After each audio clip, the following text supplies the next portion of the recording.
Halo semuanya, di sini saya Divanensi Audisi Permata ingin menjelaskan kepada teman-teman sekalian apa itu paternity leave atau cuti ayah.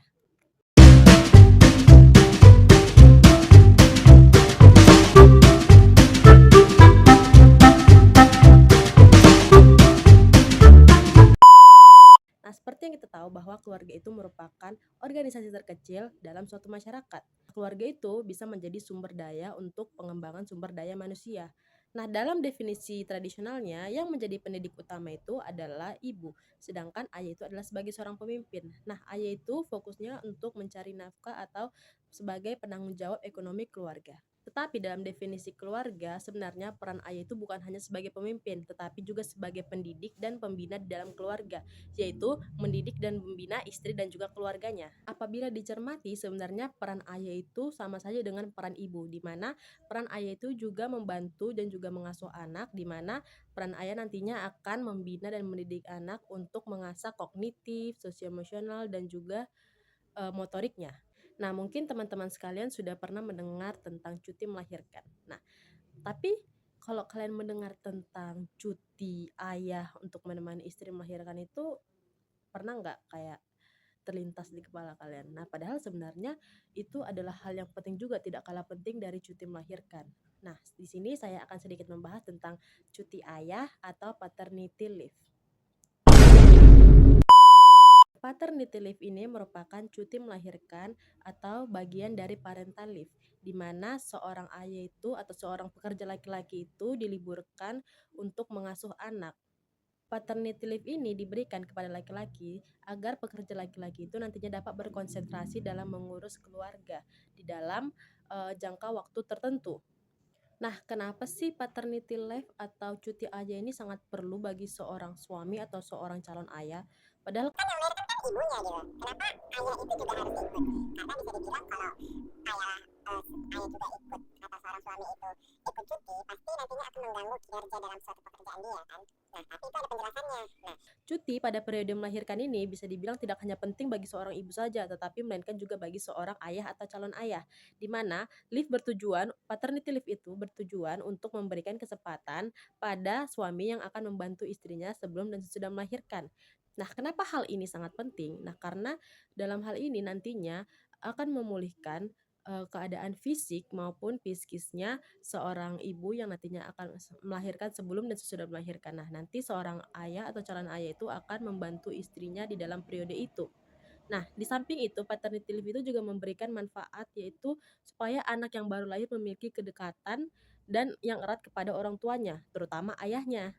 Nah, paternity leave ini lebih populer ketika pendiri Facebook yaitu Mark Zuckerberg memberlakukan cuti ayah di perusahaannya pada tahun 2015.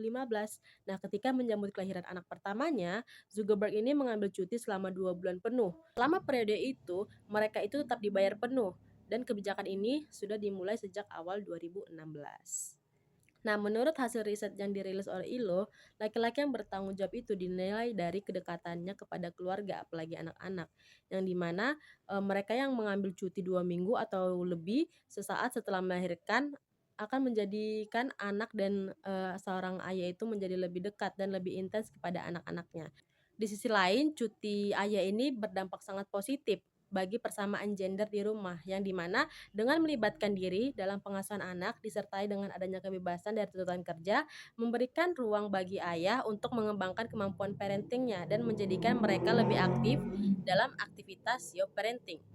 Pemberlakuan paternity leave atau cuti ayah ini sudah dilakukan di 79 negara, yang dimana masing-masing mempunyai kebijakannya masing-masing dan juga bervariasi. Nah, berikut adalah negara-negara yang menerapkan paternity leave.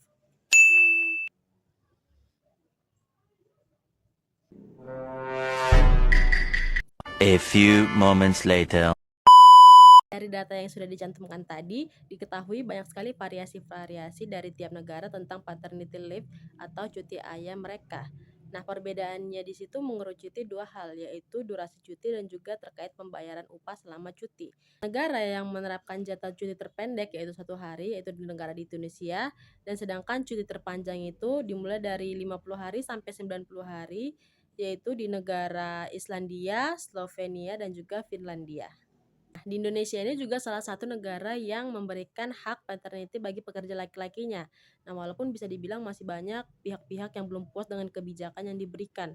Nah, hasil dari penelusuran tentang paternity leave atau cuti ayah ini ditemukan beberapa peraturan terkait dari hal tersebut. Hasil dari penelusuran tentang paternity leave atau cuti ayah itu ditemukan di beberapa peraturan terkait dari Undang-Undang Dasar Nomor 13 Tahun 2003 tentang Ketenagakerjaan, yang dimana pemerintah itu menetapkan peraturan tentang memperbolehkan pekerja atau buruh laki-laki itu untuk mengajukan cuti ketika istrinya melahirkan.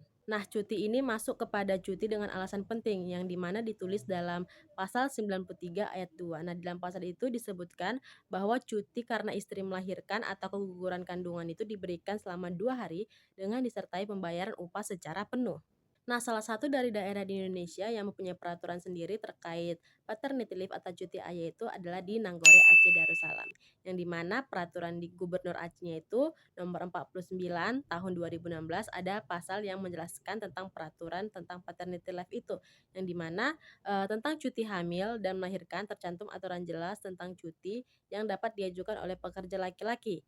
Yang dimana saat istrinya melahirkan. Nah, mengenai peraturan paternity leave ini bagi PNS, P3K atau tenaga kerja honorer atau kontrak.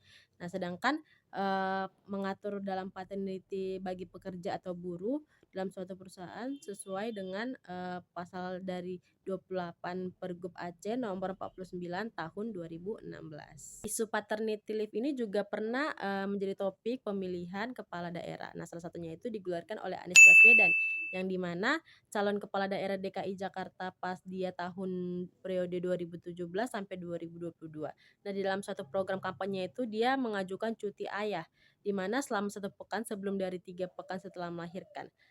Jadi secara keseluruhan itu pekerja laki-laki itu dapat menemani istrinya selama proses kelahiran anaknya mencapai 4 minggu. Nah, tadi saya sudah menjelaskan tentang paternity leave atau cuti ayah secara umumnya dan juga tentang undang-undang yang melindunginya mau dari luar negara maupun di Indonesia sendiri. Nah, sekarang saya akan menjelaskan nih, paternity leave itu saat seorang laki-laki itu atau seorang calon ayah itu nantinya akan melakukan paternity leave itu bakal seperti apa sih? Apakah dia cuman hanya menunggu di luar, menunggu istrinya melahirkan saja, terus ya udah kayak biasa aja, atau kayak apa sih yang nantinya akan dilakukan di dalam saat apa sih yang nantinya akan dilakukan saat dia sedang di dalam cuti. Nah, tanggung jawab apa saja nanti yang akan dilakukan oleh seorang laki-laki dan peran-perannya apa aja. Nah, kalau untuk laki-laki nih, ini wajib sekali harus kalian dengarkan. Jadi saat kalian nanti mengambil cuti itu kalian bukan untuk tenang-tenang, tapi kalian punya tanggung jawab yang besar. Jadi kalian harus dengerin ini. Bombastic side eye, criminal offensive side eye. Dengerin sampai habis. Oke, lanjut. Nah, paternity leave ini akan menjadi sarana bagi seorang ayah yang nantinya dia itu akan membangun kedekatan semenjak dini kepada anaknya, yang dimana itu ayah mempunyai kontribusi yang sangat besar dan kontribusi yang sangat penting bagi perkembangan anak. Nah, konsep good fathering ini merefleksikan keterlibatan dalam pengasuhan melalui aspek afektif, kognitif, dan perilaku secara positif. Indonesia itu merupakan negara dengan fatherless yang besar juga. Nah, makanya keterlibatan ayah itu dalam pengasuhan itu memuat berbagai macam aspek dan variabel. Nah, hal ini seperti yang terdapat dalam konsep responsible fathering, yang dimana mengemukakan model-model yang elaboratif mengenai dimensi-dimensi keterlibatan ayah dalam pengasuhan. Nah, yang meliputi apa aja tuh? Yang pertama itu adalah paternal engagement, yang dimana pengasuhan secara langsung, yaitu interaksi satu lawan satu dengan anak dan mempunyai waktu untuk bersantai atau bermain. Yang kedua adalah paternal accessibility, yang dimana bentuk keterlibatan yang lebih rendah, yaitu orang tua ada di dekat anak akan tetapi tidak berinteraksi secara langsung dengan anak.